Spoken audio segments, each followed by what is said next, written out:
Hello, I am Darren Magee and welcome to my mental health awareness and information channel. Today's topic, we're going to be looking at solution focused brief therapy. We're going to be looking at what it is, where it came from and how it helps.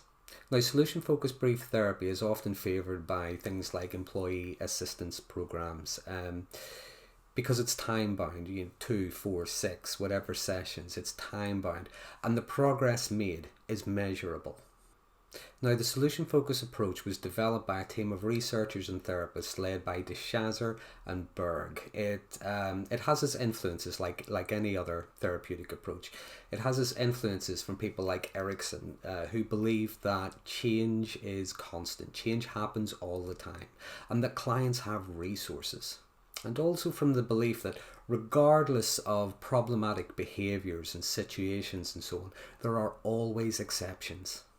Now, this led to a new kind of therapy where instead of focusing on problem exploration and resolving, being problem focused, it involved exploring in depth the client's preferred future, preferred outcome, looking at how they manage and resolve things more appropriately.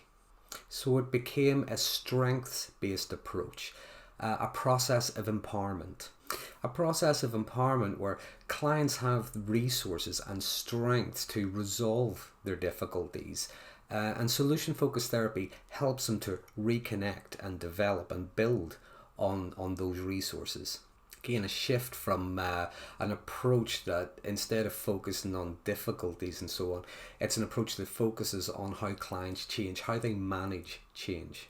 And a shift from change is difficult to change happens. So in solution-focused therapy, the therapist is going to be asking problem-solving questions in and around the issues, causes, mistakes, but looking at preferred outcomes, how the client would like to be managing, how they would see that preferred outcome. From problem exploration to problem assessment, working in collaboration with the client to develop, to look at interventions and to assess how those interventions went. What could they build on? What succeeded? What worked? What didn't work? So what can they learn from that? And following up with, well, what else could help? How do you maintain? How do you sustain this? How do you build on this? They're motivational questions, motivational approaches to the therapy. Always looking for resources rather than deficits. Identifying strengths, not weaknesses.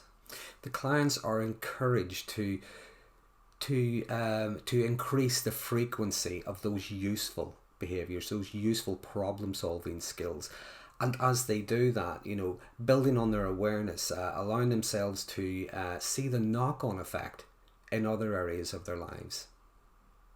So as a solution-focused therapist, you're really looking at a paradigm shift in the counselling approach from assessing problems to assessing solutions, from looking at the history and the frequency of those problems to looking at the client's preferred outcome, from looking at our hypothesis to looking at the client's frame of reference. By working collaboratively with the client in order to have solutions in a social context. From this prognosis, the belief that we have, for example, that change is difficult, which it is, because it often means adjustment, to looking at how change is constant. It happens all the time. Sometimes it's something that just happens, we have to adapt.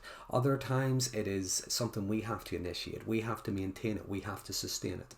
From matching a solution to a problem to looking at the exceptions. As I say, there's always going to be exceptions. It's never always this or never that. There will always be exceptions. And from determining what the client needs, working collaboratively with the client, nearly said that, working collaboratively with the client, uncovering hidden resources, strengths, skill sets. What are they doing well in one area that can compensate for another area? So that's a brief outline of solution-focused brief therapy. If you have any comments or questions, please leave them in the comment box below. Please subscribe to my channel for further updates on mental health issues and topics. Thanks for watching.